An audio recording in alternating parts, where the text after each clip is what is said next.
Նայում ժողովուրդ ապրեք։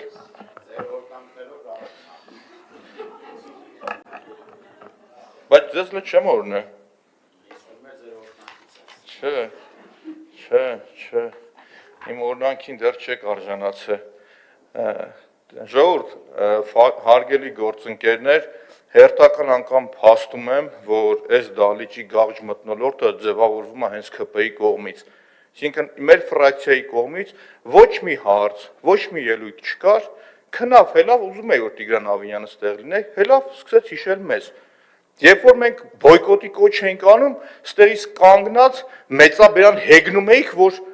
չի ստացվել ձեր մոտ բոյկոտը։ Այսօր հոնգուր լաց եք լինում, որ մեր խոսքը տեղ է հասնում։ Այդ ձևի կմխկտակ։ Հիմի շարունակությունը գամ։ Այդ որ ասում եք ավտոբուսները փոխել ենք, այն հայգերները ո՞ր թվից է։ Այն բայն գազել սիթիները 130 հատ որ ունեք։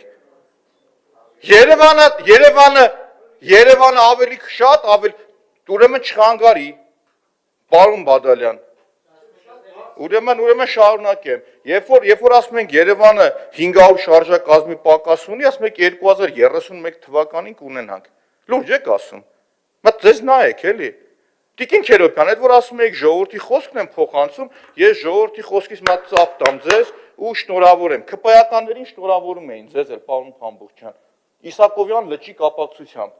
այդ որ Իսակովի փողոցը փագեցիք, սարքում եք, մի հատ անձև եկավ, լիճ դառավ այդտեղ, այդ լճի բացման կապակցությամբ դե շնորհավորում են, կմտնեք իմ TikTok-ի էջը, լճերը կտեսնեք, բալավ այդ ճանապարհը որ սարքում եք, չեք գիտակցում, որ դա ջրահեռացում պետք է լինի առաջինը։ Ճանապարհը չի սարքվել։ Ուրեմն գծանշումներն էլ արած է, այդ վիդեոներն էլ հրապարակած է։ Ձեր մոտ ասֆալտ փռելը չի ստացվում, կանե փաճեցրեք, օրենքն էլ ունեք, կամ լոբի։